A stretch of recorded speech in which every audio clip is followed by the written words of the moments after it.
সর ম্যাডাম, আবার ভুলে গেছি। আপনার বাড়িতে আমি এখনই সেরে এনে দিছি। ভুল হয়ে গেছে। তোর গোটা মাসের মাইনে দিল না, এই ফোনে ডিসপ্লে টাকাও হবে না। তোদের মতো ছোট লোকের যে কেন রেস্টুরেন্টে রাখে সেটাই বুঝতে পারি না। ওরা কারা মা? তোর আব্বুর বন্ধু ছেলে, তোকে বিয়ের জন্য দেখতে এসেছে। কিন্তু আব্বু তো আমাকে কিছুই বলেনি, তোকে আবার কি বলবে? আমি এখন বিয়ে করতে পারবো না। পাগলামি করিসনি, তুই তোর আব্বুকে ভালো মতোই চিনিস। আর তাছাড়া দেখলে বিয়ে হয়ে যাচ্ছে না। তোমাদের মাদ্রাসা এখন কেমন চলছে বাপ? জি আলহামদুলিল্লাহ, আল্লাহর রহমতে বেশ ভালোই চলছে। সত্যি ভাই, এমন ভালো ছেলে পাওয়া এই যুগে সত্যিই খুব কঠিন। মাদ্রাসার এতিম বাচ্চাদের বিনামূল্যে যেভাবে পড়াচ্ছে, রোহনকে যতই দেখি ততই অবাক হয়ে যায়। কি নাম মা তোমার? মাই খাতুন। কোন ক্লাসে পড়াশোনা করছো? কলেজে 3rd সেমিস্টার। বাহ, খুব মিষ্টি মেয়ে। আর কিছু জানা থাকলে জিজ্ঞেস করেন। জানার আবার কি থাকবে, আমারই তো বন্ধুর মেয়ে।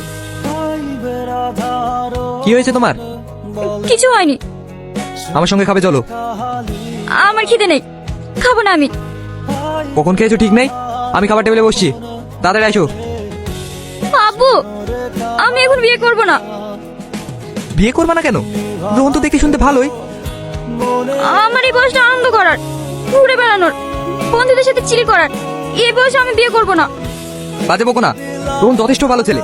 অনাথ বাচ্চাদের একটি মাদ্রাসা চালায়, যেখানে বিনামূল্যে সবার থাকার ও খাবার ব্যবস্থা করেছে। ওর মতো ছেলে আমাদের এই অঞ্চলে আর একটাও নাই। What happened baby? মন খারাপ মনে হচ্ছে? তেমন কিছু না। তাহলে মন খারাপ করে বসে আছো কেন?